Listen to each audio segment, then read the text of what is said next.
श्रीशैलेश दयापात्रं दीभक्त्यादि गुणार्णवं यतीन्द्र प्रवणं वन्दे रम्यजामातरमुनिं लक्ष्मीनाथ समारम्भां नाथ यामुन मध्यमाम् अस्मदाचार्यपर्यन्तां वन्दे गुरुपरम्परां पूजन्तं रामरामेति मधुरं मधुराक्षरम् आरुह्य कविताशाखां वन्दे वाल्मीकिकोकिलं वाल्मीकिर्मुनिसिंहस्य कविता वनचारिणः शृण्वन् रामकथानाथं कोनयादि पराङ्गति वेदवेद्ये परेपुंसि जाते दशरथात्मजे वेदः प्राचेतसा दासीत् साक्षात् रामायणात्मना जयत्याश्रितसन्त्रासध्वान्तविध्वंसनोदयः प्रभावान् सीतया देव्या परमव्योमभास्करः श्रीवत्साङ्गे सम्भूतं रामानुजगुरोर्चितं वादिवीहवंशस्थं वेङ्कटकृष्णगुरुं भजे ஆசிரியர்கள் கூடியிருக்கக்கூடிய இந்த கோஷ்டியிலே அடியேன் எடுத்த தலைப்பு ராமன் எத்தனை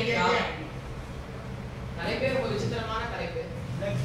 சுவாமி நமக்கு தெரிஞ்ச ராமர்னா ராமச்சந்திரனை சொல்லிக்கலாம், இல்ல பார்கவராமன் பரசுராமன் சொல்லலாம், வேற வெவ்வேறு ராமர்களை பத்தினதா அப்படின்னா நம் ராமச்சந்திரனின் வெவ்வேறு முகங்களை பத்தினது இந்த தலைப்பு. முகங்கள்னு அடியேன் இங்க இருக்க சொல்றது அவனுடைய கல்யாண குணங்களை பத்தி.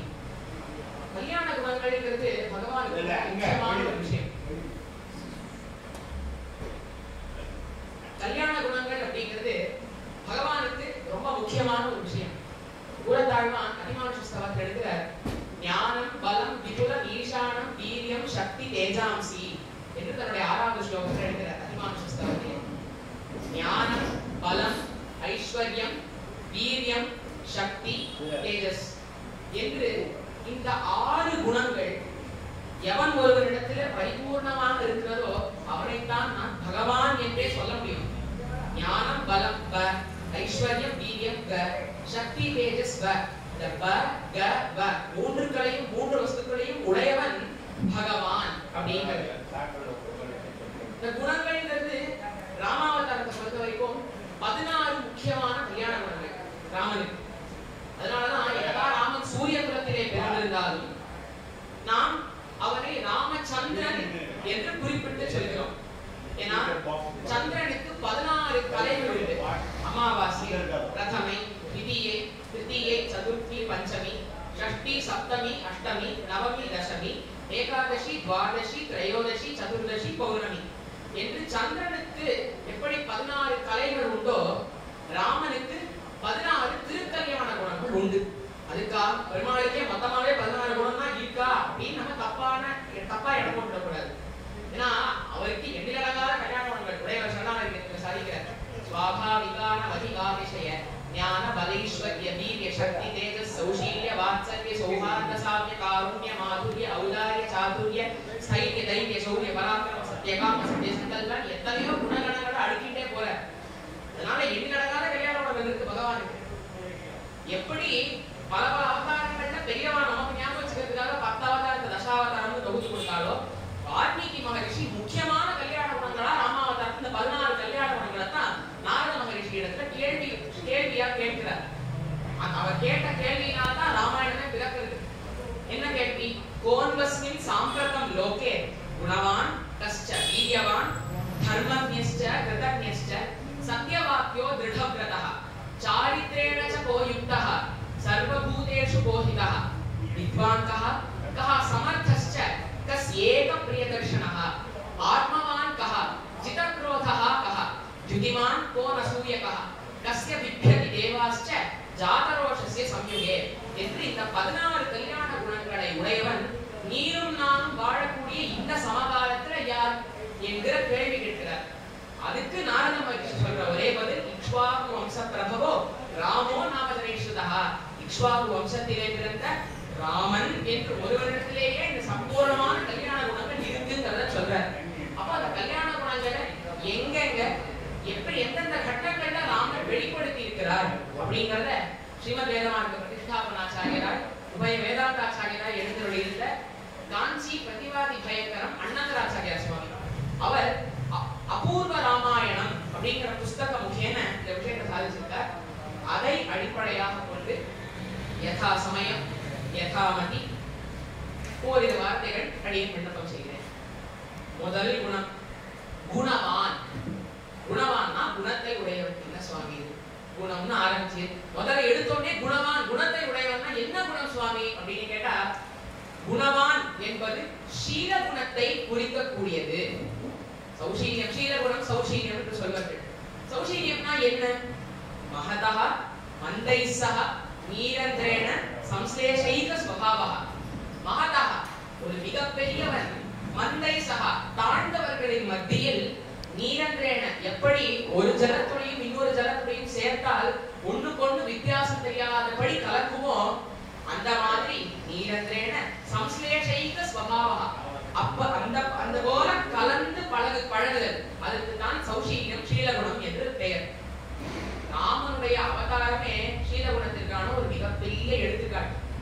ஏன்னா அவன் பரமாத்மா, குன்றாத வாழ்வான வைகுண்ட வானிலே இருக்கக்கூடியவன். அவன் அதை இகழ்ந்து தூராக்குடின்னு சொல்லப்படக்கூடிய இந்த சம்சார சாகரத்துல வந்து அவதரிக்கிறதே ஒரு சௌஷீல்யம். அதையும் தாண்டி அவன் பரபிரம்மன், அவன் எதற்குமே கட்டுப்பட்டவன் கிடையாது, அவன் சுதந்திரன். அப்பேற்பட்ட அந்த பரபிரம்மன் காலத்திற்கும் தேசத்திற்கும் கட்டுப்பட்டு பிறந்தான். ஏன்னா நம்ம சொல்றோம் இப்போ ராமன் திரேதாயுகத்திலே இருந்தான் அப்படின்னு அந்த காலத்துக்கு கட்டுப்படுறார். ராமன் அயோத்தியிலே இருந்தான், ராமன் லங்கைக்கு சென்றார், ராமன் தண்டகாரண்யம் போனார்னா அந்த தேசத்துக்கு கட்டுப்படுகிறார். இது எல்லாத்துக்கும் மேல கூறத்தாழ்வான் சரிக்கிற சகல மனுஜ நயன விஷயதாங்கதா அப்படின்னு நம்மை போல மாணவர்களுடைய கண்ணுக்கு பாத்திரமாக விஷயமாக ஆகிறாரே, எதுக்குமே கட்டுப்படாத பரபிரம்மம் நம்ம கண்களுக்கு விஷயமாக வந்து பிறக்கிறாரே, அதுவே ஒரு சீலகுணத்தின் எடுத்துக்காட்டு. அதையும் தாண்டி அயோத்தியா காண்டத்துல தசரத சக்கரவர்த்தி ராமனை அழைத்து நீ கானகம் செல்ல வேண்டும், 14 ஆண்டுகள் கானகம் செல்ல வேண்டும், பரதன் நாடாளும் கைகேயி தசரதன் சொன்னார்ங்கிற பேர்ல ராமர் கிட்ட சொல்றார். ராமர் சொல்றார், மன்னவன் பணி என்றாகிலும் நுண்பணி மறுப்பனோ, என் பின்னவன் பெற்ற செல்வம் அடியனேன் பெற்றதனோன்னு சொல்றார். எங்க அப்பா இதை சொல்லணும்னு அவசியம் இல்ல, நீ என்னுடைய தாய். கைகேயிய ராமர் அவ்வளவு மதிச்சார். நீ என்னுடைய தாய், நீயே சொல்லிட்டே அம்மா என் பின்னவன் பெற்ற செல்வம், எனக்கு பின்பிறந்த பரதன் பெற்ற செல்வம் நான் பெற்றது போலே அண்ணோ அப்படின்னு சொல்லி காட்டி போறாரு. இது 100 விதமா அர்த்தம் பண்ணலாம். மன்னவன் பணி அன்று, இது ராஜா தசரதன் சொன்னது இல்லைன்னு எனக்கு நல்லா தெரியும். ஆகிலும் நுண்பணி மறுப்பனோ, இருந்தாலும் நீ என் தாய், நீ சொன்னதை நான் மறுக்க முடியுமா அப்படின்னு சொல்லி ராமர் கானகம் புகுகிறார். மரவடி தரித்துக் கொண்டு சுமந்திரன் கண்டு கங்கை கரையிலே விடுகிறான். கங்கையை கடப்பதற்கு குகனுடைய உதவி தேவை. அவனுடைய அந்த எல்லையான சிங்கிபேரபுரத்துக்கு செல்கிறார். அங்க குகன் மானோட ஒரு சடலத்தை அடைச்சு தொங்க விட்டு இருந்தான். அதனாலதான் அதுக்கு அந்த பேரு. ஸ்ருங்கினா மான், பேரம்னா அதோட மிருகசரீரம். ஸ்ருங்கிபேரபுரம்னு மானுடைய பணத்தை அடிச்சு தொங்க விட்டு இருக்கான். இது என்ன அர்த்தம்னா, என்னுடைய எல்லைக்குள்ள என்னுடைய பர்மிஷன் இல்லாமல், என் அனுமதி இல்லாமல் வருபவர்களுக்கு இந்த மானுட நிலைமை தான் அப்படின்னு காண்பிக்கிறார் போலே குகன் வைத்திருந்தான். அந்த எல்லையை தாண்டி ராமன் உள்ளே செல்கிறார்.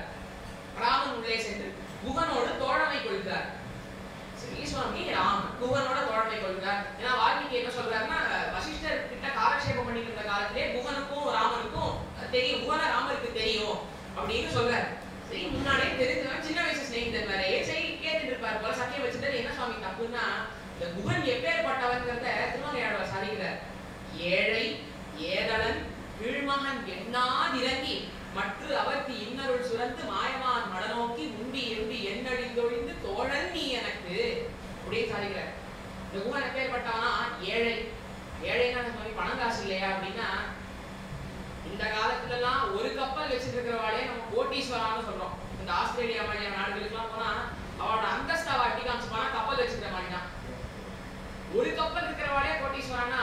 இந்த பரதன் தாய்மார்கள் அயோத்தியா மக்கள்லாம் ராமரை தேடிட்டு காட்டுக்கு போறா இல்லையா, அவளை குகன் 500 கப்பல்கள்ல கங்கை இக்கரையில இருந்து அக்கறை கொண்டு போய் சேர்த்தானா. அப்ப பணம் காசு ஒண்ணு குகனுக்கு குறைச்சல் கிடையாது. குணத்தாலே ஏழை. நல்ல குணங்கள் எதுவும் அவங்ககிட்ட இல்ல, அதனால ஏழை. ஏதனன் வேடுவ ஜாதியை சார்ந்தவன். கீழ்மகன், நல்ல குணம் எதுவும் இல்லைன்னா பரவாயில்ல, அத்தனை கெட்ட குணமும் தான் குகன் கிட்ட. அப்ப ஏழை ஏதனன் கீழ்மகன். ராமன் யார்? சத்திரிய குலத்திலே பிறந்தவன், எல்லா நல்ல குணத்தையும் உடையவன். அப்பேற்பட்ட அந்த ராமன் ஒரு சக்கரவர்த்தி திருமகனவன். அயோத்தியாங்கிற முழு தேசத்தை கட்டி ஆட தசரத சக்கரவர்த்தியினுடைய மகனவன். அந்த ராமன் இப்படி ஏழையும் ஏழனும் கீழ்மகனுமாக இருக்கக்கூடிய அந்த குகனிடத்துல சென்று தோழன் நீ எனக்குன்னு சத்தியம் வச்சுக்கிறாருன்னா, என்ன சீலகுணம் என்ன சீலகுணம்னு ஆழ்வார் போற்றி பாடுகிறார். அதனால குணவான். இரண்டாவது வீரியவான். வீரியம்னா என்ன சுவாமி அப்படின்னா 3 கேட்டகரி உண்டு. முதல்ல எத்தனை எதிரிகள் வந்தாலும் பயப்படாம கலங்காம போய் சண்டை போடணும். சண்டை போட்டா மட்டும் போராது, அந்த சண்டையில ஜெயிக்கணும். ஜெயிச்சா மட்டும் போராது, இந்த சண்டையில தனக்கு எந்த விதமான காயமும் எந்த விதமான விகாரமும் அடையாமல் சண்டை போடணும். அப்பொழுதுதான் அவன் வீரன். ராமன் எங்க சுவாமி வீரியத்தை வெளிப்படுத்தி இருக்கிறார் என்றால் ஆரண்ய காண்டம். அப்போ ராமர் லக்ஷ்மணர் பஞ்சவட்டியில இருந்து நினைச்சே சூர்பனகை ராமனை பார்த்து மையலுற்றாள். ராமனை நோக்கி வர கம்பர் சாதிக்கிறார். பஞ்சி ஒளி மிஞ்சி குல பல்லவ மதுங்க செஞ்சமிய கஞ்சனினி சீரடியதாகி அம்சமில மங்கையன மன்னமென மின்னும் வஞ்சியன நஞ்சமென வஞ்ச மகள் வந்தாள். நெஞ்சில அவ்வளவு வஞ்சத்தை வச்சுட்டு ராமனை நோக்கி நடந்து வரணும் சூர்பனகை. வந்து ராமனிடத்துல கேட்கிறா, ராமா உண்மையில நான் ஆசைப்படுறேன், கல்யாணம் பண்ணிக்கணும்ன்றா. ராமர் பார்த்தார், நான் வரை எவ்வளவு கருப்பா இருக்கேன், என் தம்பி லக்ஷ்மணன் வெரி ஃபேர் காம்ப்ளெக்ஷன் கை, நீ அவன்கிட்ட போன சொல்றாரு. லக்ஷ்மணன் கிட்ட போனா, நானே ராமருக்கும் சீதைக்கும் பத்துபாத்திரம் தேய்ச்சி போட்டுருக்கேன், நீ வந்தா நீயும் சேவகம் பண்ண வேண்டியது வரும். 2 பேரும் அலக்கழிக்கிற சூழ்பனவே. அவளுக்கு கோவம் வந்துட்டு சீதையை பார்த்து, இவ இருக்கிறதுனால தானே நீ என் ஆசைக்கு பிணங்க மாட்டேங்கிற, இவளை நான் விழுங்கி விடுகிறேன்னு சீதை சூழ்பனகை செல்கிறாள். அப்பொழுது கூறார்ந்த வாளால் கொடிமோக்கும் காதிரண்டும் ஏறா விடுத்தவர்க்கு மூத்தோனை திருமங்கையாழ்வார் ஸ்ரீரங்கத்திலே சாதிக்கிறார். அவளுடைய மூக்குகளையும் காதுகளும் மறுபட்டு அவளுடைய மூத்தவர்கள், அதாவது அவ அண்ணாவுக்கு ஓட்டி அனுப்பிச்சு விட்டுறான் லக்ஷ்மணன். அப்போ போறா. எங்க போறா? சூர்பனகை அவ அண்ணாவான கரண், தூஷன் மற்றும் திரிஷிரஸ் பக்கத்திலே ஜனஸ்தானம்ங்கிற ஊர்ல இருந்தா. அவ 3 பேர்கிட்ட போய் இந்த மாதிரி ஆயிடுது அப்படின்னு சொல்ல, அவள்லாம் பார்த்தாலாம். யார் இந்த மாதிரி ஆசை தங்கையே இப்படி பண்ணது யார் அப்படின்னா, இவன் சொல்ற மாதிரி ராம சொன்னாரு. கரணம், தூஷன், திரிஷிரஸும் 14 ராட்சசர்களை சண்டை காமிச்சான். க்ஷண நேரத்துல ராமர் முடிச்சுட்டாரு. 14,000 பேர் கொண்ட ஒரு படைய இவன் 3 பேரும் தலைமை தாக்கிட்டு ராமருக்கு சண்டை போட போறா. ராமர் சொன்னார், லக்ஷ்மணா சீதையை ஏதாவது ஜாக்கிரதையான சீதையை ஜாக்கிரதையா வச்சுக்கோன்னு சொல்லி நீ பக்கத்திலே காவல் இருக்குன்னு சொல்றாரு. பக்கத்துல ஒரு குகையில சீதையை ஜாக்கிரதையா வச்சுட்டு மேல லக்ஷ்மணன் காவலுக்கு நிற்கிறாரு. இன்னைக்கும் சீதா குஃபான்னு அந்த இடத்துக்கு பேர், நாசிக்ல இருக்கு. அந்த குகையில சீதையை பத்திரமா லக்ஷ்மணன் வச்சுக்கிறார். ஒரு முகூர்த்த காலத்திலேயே அந்த 14,000 ராட்சசர்களையும் முடித்து விட்டாராம். வெண்ணரகம் சேரா வகையே செயல்படுத்தான்னு திருமங்கையாளர் சாதிக்கிறார். என்னன்னா, இவ நரகத்துக்கு போனா அனுபவிக்கிற வேதனைய 100 மடங்கு இங்கே அனுபவிக்க வச்சுட்டாரா ராமர். அவ்வளவு வேகமா எல்லாரையும் முடிச்சாராம். சண்டை போடும் போது எல்லாருக்கும் முதல்ல 1 ராமர் தெரிஞ்சாலாம், போக போக 2 ராமர் தெரிஞ்சாலாம், போக போக 3 ராமர் தெரிஞ்சாலாம். அப்புறம் பார்த்தா ராமர் கண்டிப்பா தெரியல. இப்ப இந்த மின்விசிறி போட்டா 3 ரக்க தெரியும், சுத்த சுத்த சுத்த சுத்த அந்த ரக்கையே தெரியாது பாருங்கோ. அதே மாதிரி அவ்வளவு வேகமா ராமர் சண்டை போட்டாரா ராமர் கண்ணுக்கே தெரியலையா. அப்படி 14,000 பேரையும் முடிச்சுட்டு கம்பீரமா நிக்கிறார் ராமர். லக்ஷ்மணர் சீதை அங்கே கூட்டிட்டு வர்றாரு. சீதா பார்த்தா இவ்வளவு கம்பீரமான ராமரை பார்த்து, தம் திருஷ்பா சத்ருஹந்தாரம் மகர்ஷீனாம் சுகாவகம் பகூவ கிருஷ்ணா வைதேகி பர்த்தாரம் பரிஷஸ்வஜே.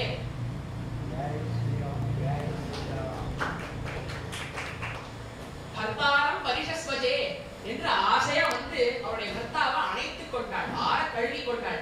அப்பதான் சீதை யோசிக்கிறானா, இந்த ராமரை போய் அன்னைக்கு சுடுசொல் பேசிட்டோமே. ஏன்னா ராமர் காட்டுக்கு கிளம்பச்சே சீதா பிராட்டி நானும் கூட வரேன்றார். ராமர் பார்த்தீங்களா, காடுங்கிறது நீ நினைக்கிற மாதிரி எல்லாம் கிடையாது. ஏன்னா சீதைக்கு நாட்டை விட்டு வெளில வந்தே பழக்கம் இல்லையா. இவ காட்டுக்கு கிளம்பச்சே அயோத்தியோட மதுரை சவரை தாண்டி வெளில வந்து சீதை பார்த்து ராமருக்கு இதான் காடா கேட்கிறா. அந்த அளவுக்கு எது காடு எது நாடு கூட சீதைக்கு தெரியாது. நீ போய் எதுக்குமா காட்டுக்கு வந்து கட்டப்படுறேன், நான் சத்தியபிரமாணத்தை காப்பாத்து நான் போயிட்டு வந்துடுறேன், 14 வருஷம் நான் போயிட்டு வந்துடுறேன்னு சொன்னா சீதை டக்குன்னு பார்த்து ராமர் கிட்ட கேட்டலாம். ஸ்ரீயம் புருஷ விக்கிரமம்னு சொல்லிட்டா. எங்க அப்பா ஒரு ஆணுக்கு கல்யாணம் பண்ணி கொடுக்குறேன்னு பேர்ல ஆண்களிடம் தரிக்க ஒரு பெண்ணுக்கு கல்யாணம் பண்ணி கொடுத்துட்ட, அப்படி என்ன காட்டுல என்ன கூடவா அவங்களால வச்சு காப்பாற்ற முடியாதுன்னு கேட்கிறா டக்குன்னு ராமரை பார்த்து. அதனால இவ்வளவு வீரனான இந்த ராமரையா இந்த ஜெய மகாவீரான சுவாமி தேசிகன் இருக்கிறார். அசகாய சூரன் அனகாய சாகசன் ராமன். இந்த ராமரையா நாம போய் சுடுசொல் பேசிட்டோம்னு ஆற கழுவி கொண்டாள், அதனால வீரியவான். மற்றொரு விஷயம், யுத்த காண்டத்திலே இந்த வானங்கள்லாம் கட்டப்பட்டு ராமர் சண்டை போட்டுருக்கா. ராமர் பார்த்தாரா, போறோம் நீங்க சண்டை போடுறது போறோம், நீங்க சண்டை போட்டுருக்கீங்க, நான் பார்த்துட்டு வேடி பார்த்துட்டு இருக்கேன், இப்ப நீங்க எல்லாம் உட்காந்து பாருங்க, நான் சண்டை போடுறேன். களத்துல இறங்கினாரா ராமர். இறங்கி ராவணனோட அத்தனை சைன்யத்தையும் முடித்து ராவணன் நிராயுத பாணி ஆக்கினாராம். இதுக்கு ஒரு கணக்கு கம்மநாடர் சொல்ற. யானை 1000, தேர் 10000, அடல்பரி 1 கோடி, சேனை காவலர் 1000 படி, கவந்தம் ஒன்று எழுந்தாடும். 1000 யானை, 10,000 தேர்ப்படை, 1 கோடி குதிரைப்படை வீரர்கள், சேனை காவலர் காலாட்படை 1000 பேர். இவ்வளவு பேரை வதம் பண்ணினா அங்க கவந்தம்னு பொணம் ஒண்ணு இருக்கும். அந்த பொணம் எழுந்து ஆடும். இந்த மாதிரி 1000 தடவை அந்த கவந்தம் எழுந்து ஆடிட்டுனா ராமருடைய கோதண்டத்தில் இருக்கக்கூடிய மணிக்கணில்னு ஒரு ஒலி ஒலிக்கும். அந்த ராமருடைய அந்த மணி நிக்காம 7.5 நாழிகை ஒலிச்சுட்டே இருந்தான். அப்ப எந்த அளவுக்கு வேகத்தோட ராமர் சண்டை போட்டிருப்பார். அத்தனை பேரை முடிச்சு ராவணனை நிராயுத பாணி ஆக்கினார். அதனால வீரியவான். மூன்றாவதா தர்மஜ்ஞஸ்ச. தர்மஜ்ஞா அப்படின்னா என்ன? தர்மத்தை அறிந்தவன் என்று பொருள். தர்மம்னா நிறைய இருக்கே. எதை நம்ம எடுத்துக்கிறது? எந்த தர்மத்தை நம்ம எடுத்துக்கிறது? ஆன்று சம்சயம் பரோதர்மஹா. தர்மங்களிலேயே மிகவும் சிறந்தது ஆன்று சம்சயம்னு சொல்லப்படக்கூடிய கருணை. கருணா காகுஸ்க அப்படின்னு சுவாமி தேசிகன் ராமன் கொண்டாடுறார். கருணையே வடிவெடுத்தவன் ராமன். எந்த அளவுக்குன்னா ராமர் சீதா லட்சுமணன் கானகம் புகுகிறார்கள். கானகத்துக்கு 14 வருஷம் நீங்க சுகமா இருந்துட்டு வருவோம் அப்படின்னு உள்ள போட்டா எல்லா ரிஷிகள் கானகத்துல வசிக்கிற அத்தனை ரிஷிகளும் ராமன் முன்னாடி வந்து நின்று எப்படி இன்னைக்கு திரௌபதி கோவிந்த முண்டகிகாட்சா ரக்ஷமாம் சரணாகதம் சரணாகதி பண்ணாலோ அது மாதிரி இவாளாம சரணாகதி பண்ணி சொல்றா. ராமர் இவாளெல்லாம் பார்த்தாராம். பார்த்தா எல்லாம் அப்படியே நெறிஞ்சு போயிருக்காளாம். ஒருத்தருக்கு ஒரு கையை காணும், காலை காணும், அப்படியே எல்லாம் பயங்கர விகாரமா இருக்காளாம். என்ன ஆச்சுன்னு கேட்கச்சே இவ சொல்றா, ராமா இந்த மாதிரி ராட்சசர்கள் கானகத்துல பயங்கரமா சஞ்சாரம் பண்றா, கொல்லையே தாங்க முடியல ராமான்னு சொல்ல அன்னிய ராம சத்தியப்பிரமாணம் பண்ணி கொடுத்தாராம். நீங்க கவலைப்படாதே, இந்த கானகத்துல இருந்து நான் வெளில போறதுக்குள்ள இவாளே நான் வதம் செய்து விடுறேன், ராட்சசர்கள் அத்தனை பேரையும் நான் முடிச்சுட்டு தான் போவேன்னு அன்னைக்கு ஒரு சத்தியம் பண்ணி கொடுக்குறாரு. சத்தியம் பண்ணி கொடுத்து பல மாதங்கள் ஆக்கி விட்டன. சீதைக்கு ஒரு சந்தேகமா, ராமர் ஒருவேளை மறந்துட்டாரோ அப்படின்னு எப்படியாவது கிளாரிஃபை பண்ணிக்கணும். ஆனா ராமன் சக்கரவர்த்தி திருமகன், சட்டுன்னு போய் அவர்கிட்ட பண்ணையாலே மறந்துட்டேடா அப்படின்னு கேட்க முடியாது, ஜாக்கிரதையா பேசணும். அதனால சீதை கேட்டாலாம், சுவாமி நீ எப்பவுமே உங்க கோதண்டத்தை கையிலேயே எண்ணி கொண்டிருக்கீங்க. ஏன்னா காட்டுல ராமர் கோதண்டத்தை கீழே வைக்க மாட்டார், எப்பவுமே கையில எண்ணிட்டு இருப்பாரு. எந்த அளவுக்குனா தூங்கும் போது இந்த கோதண்டத்தை கையை பிடிச்சிட்டே தூங்குவாராம். சரி கையை வலிக்க போறதே கொஞ்சம் கழட்டி வைக்க வேண்டியதானேன்னா ராமர் சட்டுன்னு கோவப்பட்டு, வாம்பா சீதேச்ச லக்ஷ்மணா, சீதே நான் விட்டால் உன்னையும் விடுவேன், என் தம்பி லக்ஷ்மணனையும் விடுவேன். ஆனா அன்னைக்கு நான் ரிஷிகளுக்கு பண்ணி கொடுத்தாங்க சத்திய பிரமாணத்தை நான் விட மாட்டேன், இந்த ராட்சசர்களை நான் முடித்தே தீருவேன்னு ராமன் சொல்றார். அடுத்த நாளே கரண் தூஷண திசையில் அந்த 16,000 அடுத்த நாளே முடித்தாராம் ராமர். தர்மஜ்ஞ. இந்த கருணை ஆகியது, ராமனுடைய இந்த கருணை ஆகியது 100 மடங்கு பெருகும், 1000 மடங்கு பெருகும். எப்போ என்றால் சீதா பிராட்டி அவன் அருகிலே இருக்கிறச்சே. இதுக்கான ஒரு உதாரணம், சித்திரகூட திருப்ப சிறுகாத்தை உலகிட்ட அத்திரமே அதன் கண்ணை அறுத்ததுமோ அடையாளம்னு ஆழ்வார் சொல்கிறார். சித்திரகூடத்திலே ராமர் சீதா பிராட்டியினுடைய மடியிலே சயனிச்சிருக்கார். அப்பொழுது இந்திரனுடைய பிள்ளையான ஜெயந்தன் ஒரு காக்காவுடைய வடிவத்துல வந்து சீதையை பார்த்து ஆசை விட்டு திருமார்ப வந்து தீண்டான். ரத்தம் ஒழுகுது. அந்த ரத்தம் ஒழுகி ராமனை தீண்ட ராமர் சட்டு நின்றுட்டார். இந்த காக்கையை பார்த்தார், புல்ல எடுத்து பிரம்மாஸ்திர பிரயோகம் பண்ணினாராம். அதனால இப்போ சொல்றோம் வல்லவனுக்கு புல்லு மாயுதம்னு. புல்ல எடுத்து பிரம்மாஸ்திர பிரயோகம் பண்ற அந்த காக்காவா மீது ஓடது எத்திசையும் உடன்றோடு இழைத்து விழும் காகம் போல்னு அடைக்கலப்பத்துல சாதிக்கிறார். அந்த காக்கா எல்லா திக்குக்கும் ஓடுறதான். இங்கே சத்தியலோகம் போச்சான், பிரம்மா கை வச்சுட்டார். கைலாயம் போச்சு, பரமசிவனார் கையை வச்சுட்டார். சரி, தன்னுடைய தந்தையான இந்திரனுக்கு தேவலோகம் போச்சான். இந்திரன் பார்த்தா சாஸ்திரத்துல பிள்ளையா தம்பியானா கூட பிறந்த சகோதரனுக்கு தான் நம்ம பிரெஃபரன்ஸ் கொடுக்கணும். நீ என் பிள்ளை, ஆனா அவன் அன்றைய தினம் உபேந்திரனாக எனக்கு தம்பியாக வாமனனாக பிறந்தவன், அவன் என் தம்பி, உன்னை விட நான் அவனுக்கு தான் பிரெஃபரன்ஸ் கொடுக்கணும், ஒன்றும் பண்ண முடியாதுன்னு சொல்லிட்டான். சரி, தந்தை விட்டான், தாயான இந்திராணி கிட்ட போனான். இந்திராணி, நானே ஒரு ஸ்திரீ, ஸ்திரீகளுக்கெல்லாம் ரத்னமாக சிரோன்மணியாக இருக்கக்கூடிய அந்த சீதா பிராட்டியிடத்திலே நீ அவசாரம் பண்ணிட்ட, என்னால ஒண்ணும் பண்ண முடியாது. அவளும் கையை வைக்க எத்திசையும் உடன்றோடி இழைத்து ராமன் காலே வந்து விழுந்தானா காகாசுரன். அது எப்படி கால் இருந்தே ராமர் பக்கமா நீட்டு விழுந்தானா. அப்போ சீதா பாக்குறா, தன் மட்டும் அவசாரப்பட்டவன இப்படி படுத்துட்டு இருக்கான். இப்படி திருப்பி ராமனுடைய தலைகிட்ட அவனுடைய ராமனுடைய கால்கிட்ட அவனுடைய தலையை வச்சு சரணாகதி பண்ணிட்டா ஏத்துக்கோங்க அப்படின்னாலாம்.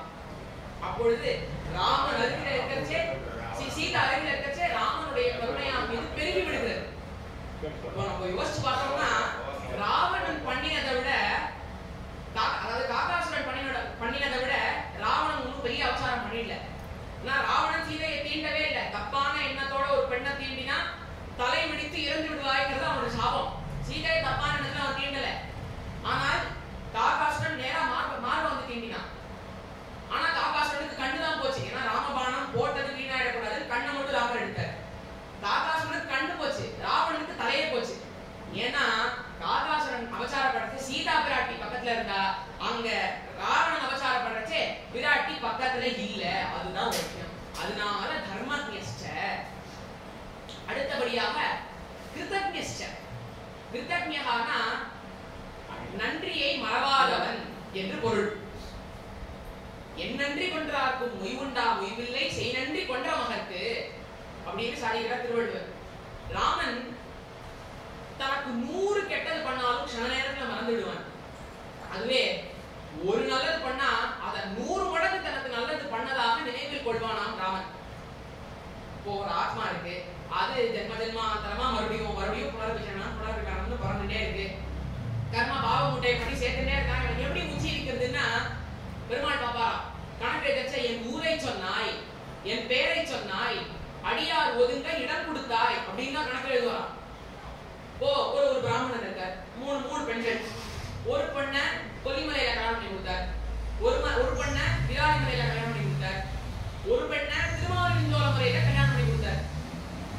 இன்னொரு அதிதி யாருக்கு வந்து சுவாமி பெண்களுக்கெல்லாம் கல்யாணம் ஆச்சு கேள்விப்பட்டேன், எங்க பண்ணிருக்கேன்னா மூத்தவட கொல்லிமலையில கொடுத்தேன், நடுவுல இருக்கிறவட விராலிமலையில கொடுத்தேன், இடையோட திருமாலிருஞ்சோலமலையில கொடுத்தேன்னா ஆஹா திருமாலிருஞ்சோலமலை என் ஊர் பேரை சொன்னான்னு கணக்கு எழுதுவாராம். என் பேரை சொன்னாய் அஜாமிட விருத்தாந்தம் நமக்கு ரொம்ப பரிச்சயமானது.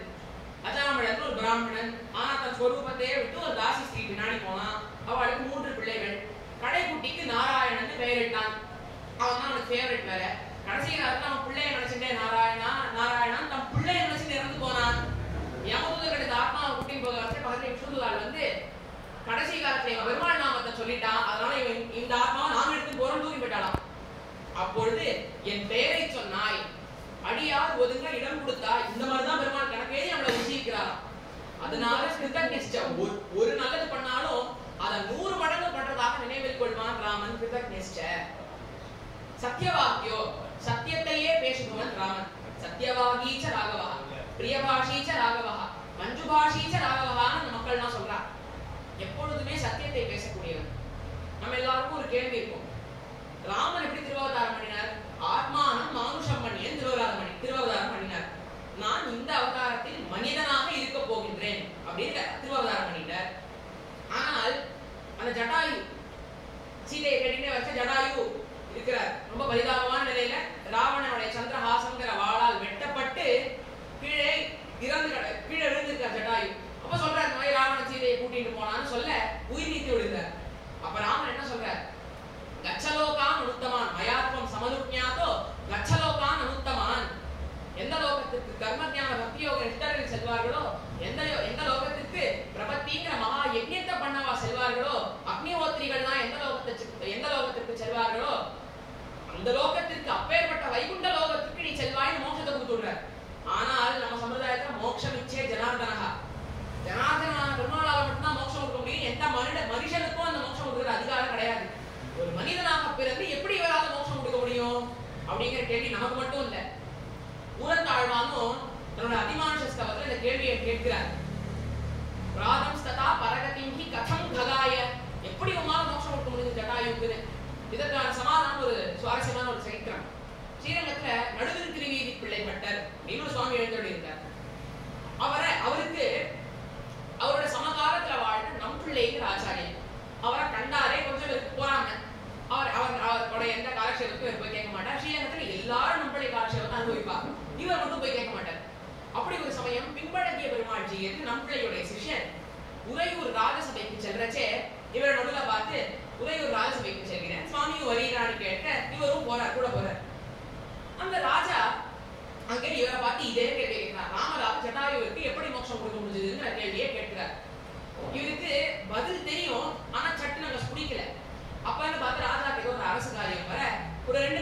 போயிட்டு வந்துடுறேன் ராஜா கிளம்புறான்.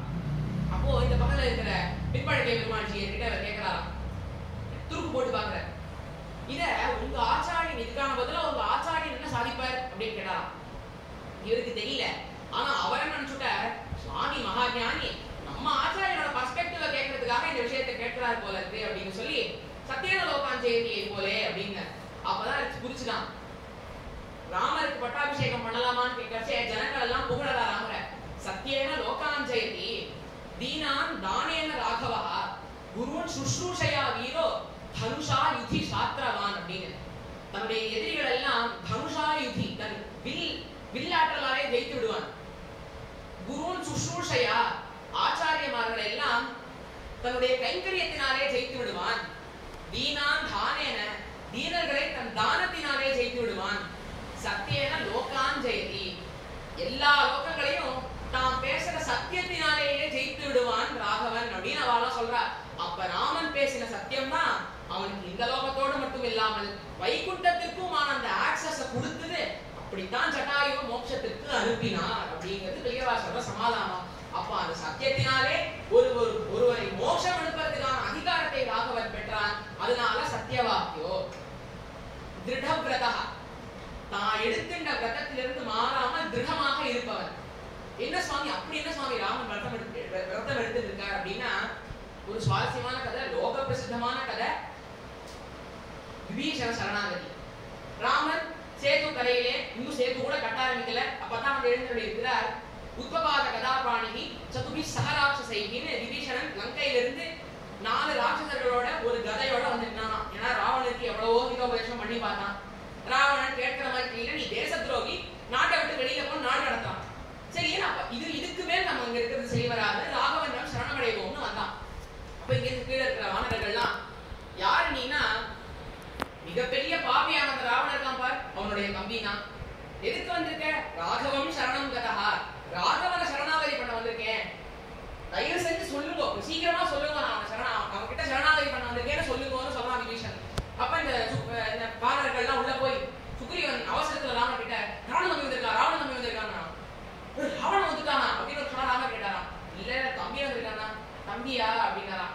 ராவணனே வந்து சரணாகதி பண்ணா கூட நான் ஏத்துப்பேன், நீ அவன் தம்பி வந்திருக்கான் அப்படின்றச்சு ஒரு பெரிய ஆலோசனை கூட்டுறார், ரவுண்ட் டேபிள் கான்ஃபரன்ஸ். எல்லா வானரர்களையும் கூட்டுறார். சுக்ரீவன், நளன், நீலன், கவன், கவாக்ஷன், ஜாம்பவான் இவாலாம் இவங்க எட்டனை சேர்த்துக்க வேண்டாம், ராவணனோட தம்பி சேர்த்துக்க வேண்டாம். அதுக்கு சுக்ரீவன் சொல்றான், ஆபத்து காலத்துல அண்ணனை விட்டு வந்தவர் இவனை சேர்த்துக்க வேண்டாம்னா, சுவாமி நீர் எப்படி, நீரே ஆபத்து காலத்துல அண்ணனை விட்டு வந்தவர் தான், நீர் போய் சொல்லலாமா இத? இப்ப ஹனுமான் பார்த்தாரா, இல்ல இல்ல சுவாமி, நான் தூது போனவன் எனக்கு தெரியும், அங்க போய் இந்த விபீஷணஸ்து தர்மாத்மா, இந்த தர்மாத்மாவான விபீஷணன் தான் அங்க நல்லதை பேசி என் உயிரை காப்பாத்தினவர், அவர் இவன் நல்லவன், அவனை ஏத்துக்கணும் அப்படின்னாலாம். ராமர் பார்த்தாரா, நீங்க எல்லாம் சொல்றேன் அவன் கெட்டவன் ஏத்துக்க கூடாது, ஹனுமனே நீர் சொல்லி இவன் நல்லவன் ஏத்துக்கணும்னு, ரெண்டுமே கரெக்டான ஆன்சர் கிடையாது.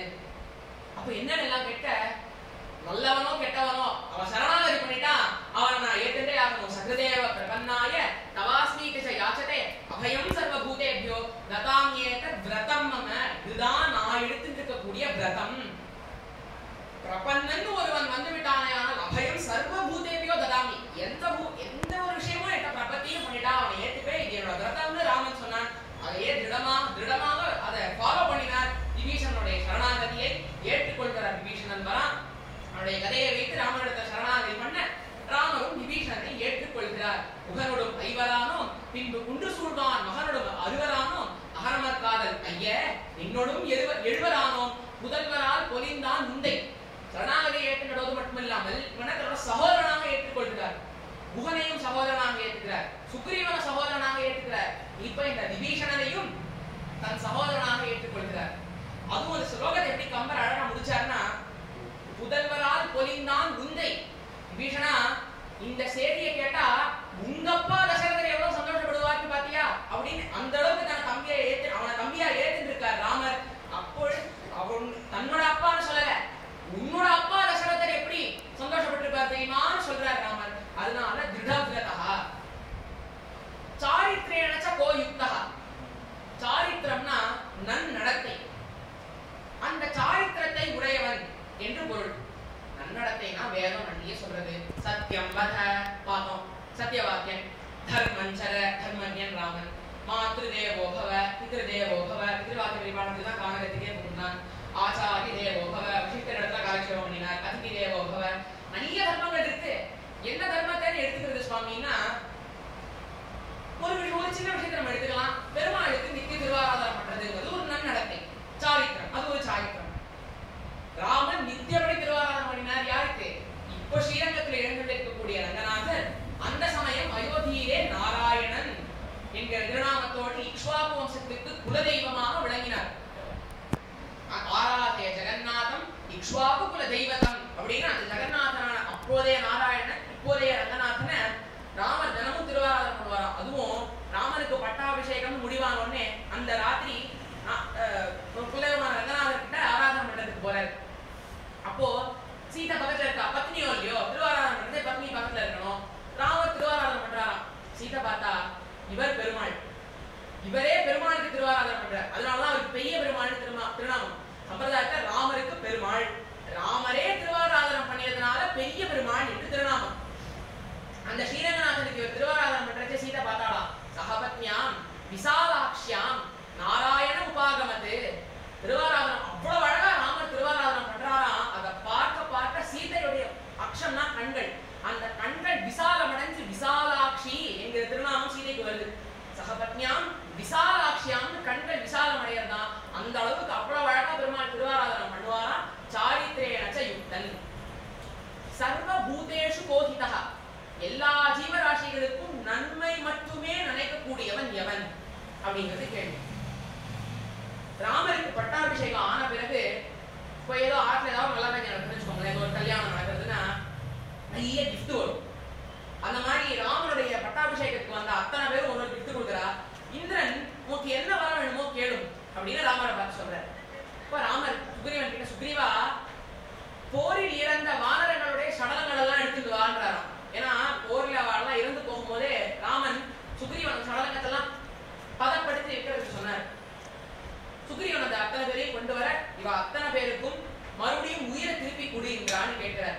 ஏன்னா இவளுக்கு சண்டை போட்டு உயிரை விடணுங்கிற அவசியம் இல்லை, எனக்காக இவ உயிரை நீத்தார்கள், இவர்களுக்கு உயிரை திருப்பி கொடுன்னு சொல்றாரு. அதோட மட்டும் நிக்கலையா, விபீஷணனை கூப்பிட்டு போரில் இறந்த ராட்சசர்களுடைய சடலம் ஏதாவது பாக்கி இருந்தாலும் எடுத்துக்கலாம் விபீஷணான்றார். ஆனா ராவணன் என்ன பண்ணிட்டானா, இங்க இறந்து கிடக்கிற வீரர்களை பார்த்தா பின்னாடி வர வீரர்கள் பயந்துட போறாளேன்னு இவ அத்தனை பேரையும் கடல்ல விட்டு எரிஞ்சிடலாம். அப்ப ராமர் நினைச்சிட்டாரா, முட்டாள் ராவணன் சடலத்தெல்லாம் கடல்ல வீசிட்டான், இல்லைன்னா அவளுக்கும் உயிர் வித்து கொடுத்திருப்பேனே மறுபடியும் ராமர் ஃபீல் பண்றாரு. அப்போ தனக்காக சண்டை போட்ட வானராளா இருந்தாலும் சரி, தனக்கு எதிராக போர் புரிந்த ராட்சசாலா இருந்தாலும் சரி, இத்தனைக்கும் ராட்சசாலுக்கு என்ன ஒரு டிஸ்அட்வான்டேஜ் அப்படின்னா, அவளுக்கு போர் தர்மம்லாம் எதுவும் தெரியாது. போர் தர்மம்னா போர்னா சூரிய உதயம் போது ஆரம்பிக்கணும், சூரியாஸ்தமனம் போது முடிக்கணும், இந்த குதிரைப்படையோட தான் சண்டை போடணும், காலாட்படையோட தான் சண்டை போடணும், இந்த மாதிரி எந்த தர்மமும் அவளுக்கு தெரியாது. கண்ணை மூடி நடிக்கிறவாவா. அந்த ராட்சசால் தனக்கு எதிராக போர் புரிந்தவர்களை கூட அவளுக்கு கூட நல்லதே நினைக்கக்கூடியவன் ராமன். சர்வ பூதேஷு ஹிதன். அடுத்தபடியாக வித்வான் கஹா. வித்வான் யாருன்னா சம்ஸ்கிருதத்துல டெஃபினிஷன், வித்வான் விபஸ்சி தோஷக்யா. எவன் ஒருவன் ஒரு விஷயத்தை பார்த்தா அதுல இருக்கிற குற்றத்தை கண்டுபிடிக்கிறானோ அவன் வித்வான். ஆனா ராமருக்கு ஒரு ஸ்பெஷல் கேஸ். எல்லா குற்றமும் கண்ணுக்கு தெரியும், ஆனா அந்த குற்றத்தையே குணமாக பார்க்கக்கூடியவன் ராமன். அப்ப இந்த இடத்துல வாத்சல்யம்ங்கிற கல்யாண குணமும் அடங்குறது. ஏன்னா நம்ம குற்றத்தெல்லாம் பார்த்தா நம்ம எல்லாம் ஜெனரேஷன் மாதிரி பெருமாள் ஒரு தடவை பேசிட்டு வேண்டியதான். அந்த குற்றத்திலும் குணத்தை காண்பவன் ராமன். அது மட்டும் இல்லாம மெத்த படித்தவன் கூட. ஏன்னா இப்போ விஷயத்துல இருக்கிற குற்றம் கண்ணுக்கு தெரியணும்னா அவர் எந்தளவுக்கு அந்த விஷயத்துல கற்று தேர்ந்தவராக இருக்க வேண்டும். இதற்கான உதாரணம் கிருஷ்ணா காண்டத்துல சீதையை தேடிக்கொண்டு செல்கிறார்கள். கவர்னன் சொல்றா ரிஷியமுக பர்வதத்தை சுக்ரீவன் இருப்பான் அப்படின்னு. ராமர் அந்த பக்கமா ரிஷியமுக பர்வதமா வரும்போது சுக்ரீவன் பார்த்தான், ஆச்சான பாகுவா இருக்கா, மனிதர்கள் வேற, வாலி அமைச்சிருக்கிற ஆளாதான் இருப்பான் இவாளான்னு பயந்துடுறான்.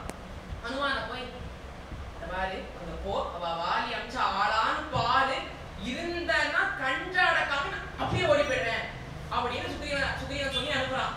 ஹனுமான் பார்த்தாராம், கிட்ட போக போக இன்பு உருகி அன்பு பெருகியதுன்னு கப்பல் சொல்றாரு. ஹனுமானுடைய பாடி வெயிட் குறைஞ்சிட்டான், அவருடைய அன்போட எடை கூடிட்டே வருதான். அதே மாதிரி அவருடைய பாதத்தை ராமருடைய கால் தடங்கள் நோட்டீஸ் பண்ணா சங்க சக்கர ரேகைகள் தெரிஞ்சுதான், பரபிரம்ம முடியுமோ சுக்ரீவ சச்சிவோ நாம ஹனுமான் நாம வானரஹா. சுக்ரீவன் என் மகாராஜா சுக்ரீவன் அவனுடைய விசுவாசமான சேவகன், என் பேர் ஹனுமான், நான் ஒரு குரங்கு அப்படின்னு சொல்லி ஹனுமான் நாம வானரஹான்னு சொல்லிடுறாரு. ஏன்னா இவர் பிராமண வேஷத்துல போயிருக்கார். அவரை பார்த்த உடனேயே போய் சொல்ல முடியுமா பரபிரம்மத்தை இடத்துல? ஹனுமான் நாம வானரஹா, வாங்கோ வாங்கோ சுக்ரீவன் கூட்டின்னு போயிடுறாரு. அதுக்கப்புறம் சுக்ரீவன் பார்த்து இந்த மாதிரி சொல்றா என் மனைவியும் போயிட்டான்னா சுக்ரீவன் சொல்றான் என் மனைவியும் போயிட்டா, என் மனைவியும் வாலி அபகரிச்சு எடுத்துட்டு இருக்கான், சேம் பீச் எல்லாம் கொடுக்குறான். அதுக்கப்புறம் இவன் 2 பேரும் சக்கியம் வச்சுக்கிறான். உன் மனைவியை நீ கண்டுபிடிச்சு நான் கண்டுபிடிச்சு கொடுக்குறேன், என் மனைவியை நீ கண்டுபிடிக்க உதவி பண்ணுன்னு அக்னி சாட்சியா சக்கியம் வச்சுக்கிறா, இது பண்ணிடுறா, சத்தியப்பிரமாணம் பண்ணிடுறா. அப்பொழுது சுக்ரீவன் பார்த்தானா வாலியை உன்னை எதிர்க்க வைக்கிறதுக்கு முன்னாடி வாலி மகா சக்திசாலி, அவனுக்கு நீ ஈக்குவலாங்கிறத நான் பார்க்கணும் அப்படின்னு சொல்லி ஒரு சடலத்தை காமிச்சான். இது துந்துபிங்கிற அரக்கனோட சடலம். வாலி இவனை 100 வில்லடி தூரம், ஒரு வில்ல வச்சா அது ஒரு வில்லடி, அந்த வில்லோட லென்த்லயே 100 வில்லடி விட்டு எரிஞ்சான். நீ அதை விட கொஞ்சம் ஒரு 150 வில்லடி அவனை தூக்கி அடிச்சுடு, அது போறோம் அப்படின்னா ராமர் பார்த்தாராம். தன்னுடைய கால் கட்ட விரலுடைய நுனியால லேசா சுண்டி விட்டாராம். அந்த சடலமாகியது 15 யோஜனை தூரம் போய் விழுந்துதான். அப்பவும் சுக்ரீவன் நடக்கல. பார்த்து ராமனிடத்துல சரி நீ ஏதோ வாலிக்கு சமம்னு நான் ஒத்துக்கிறேன், சரி சுவாமி அப்ப நான் வாலியை விட வேணும்னா நான் என்ன பண்ணணும் ராமர் கேட்கிற அப்படின்னா ஒரு ஒரு இடத்துக்கு கூட்டிட்டு போறாரு. அங்க 7 சால விருட்சங்கள் இருக்கான். வாலி 7 அம்புகளால இந்த 7 சால விருட்சத்தை தொலை போட்டுடுவான். அந்த மாதிரி மட்டும் நீ பண்ணிடும், நான் வாலியை விட நீ மகா சக்திசாலின்னு ஒத்துக்கிறேன் அப்படின்னு சுக்ரீவன் சொல்றான். ராமர் பார்த்தாராம். அந்த சால மரங்கள் ஒரு நேர்கோட்டில் இல்ல, வளைஞ்சிருக்கு. ஒரே பானத்தை எடுத்தாராம். அந்த ஒரே பானம் 7 சால மரத்தையும் ஒரே பானமா போய் தொடையிட்டு கொண்டு ராமனோட அம்புலா தூணிலே மறுபடியும் உட்காந்துதான். அப்ப சுக்ரீவனுக்கு நான் சரி சுவாமி நீ வாலியை விட சக்திசாலி பலசாலி நான் ஒத்துக்கிறேன் அப்பதான் சுக்ரீவன் சொல்றான். அப்ப எந்த அளவுக்கு வில்வித்தை கற்று தேர்ந்தவர் ராமர். சரி இதெல்லாம் ஆயிடுத்து, வாலிவதம் ஆயாச்சு. சுக்ரீவன் வந்து சொல்லிடுறான் இது வருஷ ரித்து 4 மாசம் வானரர்களால தேட முடியாதுங்கிறத சொல்லிடுறான். 4 மாசம் ஆயிடுச்சு. சுக்ரீவன் மறந்தே போயிட்டான். அந்த ராஜ்ய போகத்திலே உட்கார்ந்துட்டு இருக்கான், மறந்துட்டான். இப்போ லக்ஷ்மணனுக்கு கோபம், மறந்துட்டான். சுக்ரீவனை வெட்டி முடித்து விடுகிறேன் அப்படின்னு அவன் அண்ணா ராமர்கிட்ட சொல்ல ராமர் பார்த்தாராம். இல்ல லக்ஷ்மணா நீ அவன்கிட்ட போ, அவன்கிட்ட போய் சொல்லு உங்க அண்ணா வாலிக்கு திறந்த கதவை எங்க அண்ணா ராமர் இன்னும் மூடலன்னு சொல்லிட்டு வா போ அப்படின்னு சொல்ற. இப்போ சுக்ரீவனோட குற்றத்தை ராமன் பார்த்திருந்தானே ஆனால் அப்பவே அவன் முடிச்சிருக்கலாம். அந்த குற்றத்தையும் குணமாக பார்த்ததுனால தான் சுக்ரீவனை போய் மறுபடியும் பேசி கூட்டு வந்து மறுபடியும் இந்த சீதா பிராட்டியை தேடுறதுக்கு எல்லாம் போறா. அப்ப வித்வான் கஹா சமர்த்தஸ்ச, சாமர்த்தியசாலி. யார் சாமர்த்தியத்தை உடையவன்? மெத்த படித்தவா அத்தனை பேர் சாமர்த்தியசாலியா இருக்கணும்னு அவசியம் இல்லை. ஆனா ராமன் பயங்கர சாமர்த்தியசாலி. இது எங்க தெரியுதுன்னா வாலியை ராமர் வதம் பண்ணிடுறார். வாலியா இறக்கும் தருவாயில் இருக்கிறான். ராமரை பார்த்து சரமாரியா கேள்வி கேட்கிறான். அதுல வாலி சொல்றான், ராமா நீ ஒருவனை எதிர்க்கிறாயே ஆயின் அவனை விட பலசாலி கூட தான் நீ போய் சத்தியம் வைத்துக்கணும். இப்ப நீ நியாயப்படி என்கிட்ட வந்திருக்கணும். ஏன்னா வாலி ராவணனை தன்னுடைய மகனான அங்கதனுக்கு 10 தலை கிரிகிரிப்பையா காமிச்சவன், அவ்வளவு பலசாலி. நீ நியாயப்படி என்னிடத்தில் தான் வந்திருக்க வேண்டும். நீ சுக்ரீவன் கிட்ட போன, ஆனா ரொம்ப ஸ்மார்ட் மூவ் ராமா அப்படின்னா. ஏன்னா என்னதான் இப்ப நீ எங்கூட சத்தியமா வச்சிருந்தாலும் ராவணன் போர்னு வந்துட்டா என்ன அவன் பக்கம் சண்டை கூடுவான், நண்பன் நான் போய் ஆகணும். அதனால இப்பவே சுக்ரீவனோட சத்தியத்தை கொண்டு என்ன தீர்த்து கட்டிட்ட, உனக்கு போர்ல மிகப்பெரிய அட்வான்டேஜ் ராமான்னு வாலி சொல்றான். அப்பொழுது வித்வானாக இருந்தா மட்டும் பத்தாது, ராமர் சாமர்த்தியசாலி. சமர்த்தஸ்ச கஹ ஏக பிரியதர்ஷனஹ, பிரியதர்ஷனம் பார்க்கும் போதே யார் அழகாக இருக்கிறார். ராமனுக்கு பெயர் காரணமே அதுதான். ரமயதீதி ராமஹா. வசிஷ்டர் அந்த 4 குழந்தைகளுக்கும் நாமகரணம் பண்றச்சே அவளோட எதிர்காலத்தை மனதில் கொண்டே நாமகரணம் பண்ணினார். இப்ப சத்ருக்னன்னா வெளி சத்துருக்களையும் உள் சத்துருக்களையும் அழித்தவன் என்று பொருள். பரதன் பாரத்தை சுமக்கக்கூடியவன். பரதன் ராஜ்யங்கிற மிகப்பெரிய பாரத்தை 14 ஆண்டுகள் சுமந்திருந்தானே, அதனால பரதன். லக்ஷ்மணோ லக்ஷ்மி சம்பன்னஹா, மிகப்பெரிய செல்வமான ராம கைங்கரியத்தை பெற்றவன் லக்ஷ்மணன், லக்ஷ்மி சம்பன்னஹா. கடைசியா ராமருக்கு பேர் வைக்கச்சே ரமயதீதி ராமஹா, பார்க்கிறவள் அத்தனை பேரையும் ரமிக்க செய்யக்கூடியவன், வசீகரமான தோற்றத்தை கொண்டவன். அதனால ராமன் திருநாமம் வச்சார்.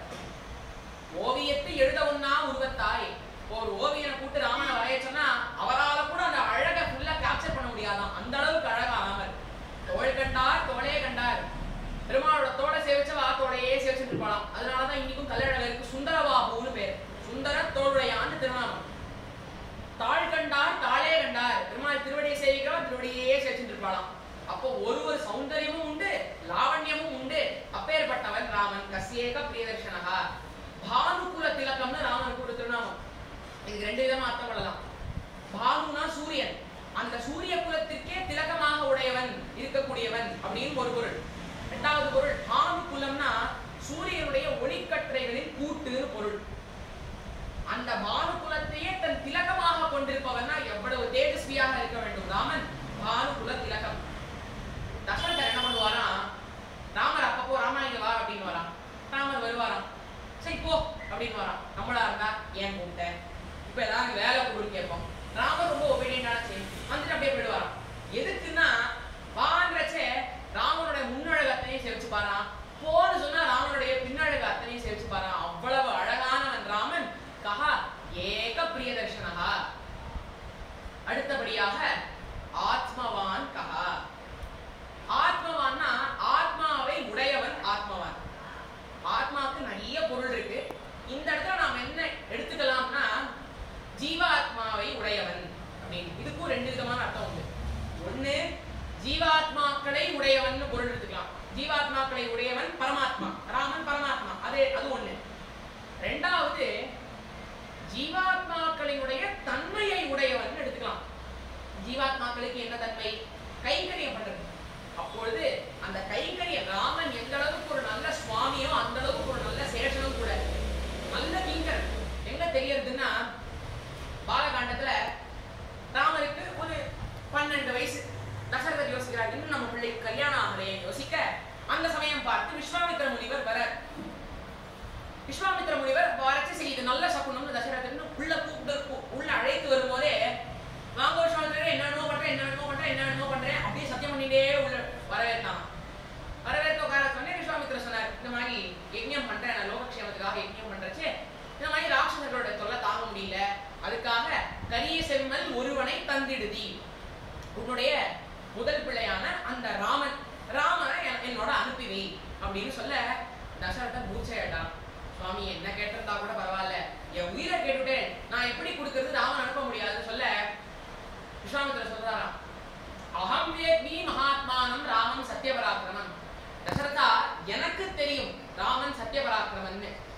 வேதாகமேகம் புருஷம் மகாந்தம் புருஷசூக்தத்துல சொல்லப்பட்டவன் ராமன் அப்படின்னு சொல்ற வியாக்கியானத்துல சொல்றச்சே. வேதாகமேகம் புருஷ மகாந்தம்னு புருஷசூக்தத்தால் சொல்லப்பட்டவன்னா ராமர் யோசிச்சாராம், நம்மளே ஆத்மானம் மானுஷம் மன்னியேன்னு இந்த அவதாரத்திலேயாவது மனிதனாக சேஷத்துவம் பண்ணலாம்னு வந்து பிறந்தா இவர் என்னடா நான் பரமாத்மாவை சொல்லிட்டாரே அப்படின்னு யோசிக்கிறார். அப்புறம் இன்னொரு விஷயமும் ராமர் சிந்தனையில வருதான், இவர் மிகப்பெரிய பிரம்மரிஷி, இதை விட டபுள் மடங்கு பெரிய யஜ்ஞத்தை எல்லாம் கூட யாரோட சகாயமும் எல்லாம் பண்ணியிருக்காரு. ஆனா இந்த ஒரு சின்ன ஒரு அற்பமான ஒரு யஜ்ஞத்துக்கு நம்மளை கூப்பிடுறாருன்னா ஏதாவது அதுல ஒரு விஷயம் இருக்குன்னு அப்பதான் விஷயம் சொல்றாரு. வசிஷ்டோபி மகாதேஜாக ஏச்சேமே தபசிஸ்திதாக. தசரதா இந்த விஷயத்துல நான் இல்ல, வசிஷ்டர் என்னோட ஒத்து போவார் அப்படின்னு. ஏன்னா வசிஷ்டருக்கு விஷயம் ஆகவே ஆகாது. இந்த விஷயத்துல என்னோட வசிஷ்டர் கூட ஒத்து போவார்னு சொல்ல அதற்கு பிறகுதான் ராமனை லட்சுமணனை அனுப்பியிருக்கிறார். அப்போ ராமர் விஸ்வாமித்திரர் ஒரு வார்த்தை சொல்றாரு, சுவாமி என்னையும் நானும் லட்சுமணனும் உனக்கு சேவை பண்றதுக்காக மட்டுமே வந்திருக்கிறோம். எந்த காரியமாக இருந்தாலும் நீ என்கிட்ட சொல்லும், நாங்க அதை தலையா பண்றதுக்கு ரெடியா இருக்கோங்கிறத ராமர் சொல்றாரு. இப்ப எந்த அளவுக்கு ஒரு நல்ல சுவாமியோ ராமன், அந்த அளவுக்கு ஒரு நல்ல சேவகனும் ஒரு நல்ல கிங்கரனும் ஒரு நல்ல சேஷனும் கூட. மொத்தம் ஆத்மாவான் 12 குணங்கள் அனுபவிச்சிருக்கோம். ஆனால் அல்பஷ்ட காலோ பகவஷ்ட விக்னாக, காலம் ரொம்ப குறைச்சல். அதனால மற்ற குணங்களை திருவிரு சமயம் அனுபவிப்போம். என்னை புவியில் ஒரு பொருள் ஆகிய அடியனுடைய ஆச்சாரியனுக்கும் அடியனுடைய கிருத்தஞதைகளை தெரிவித்துக் கொண்டு அமைகிறேன். மங்களம் கோசரேந்திராய மகனீய குணாத்மனே சக்கரவர்த்தி நூர்ஜாய சார்வம்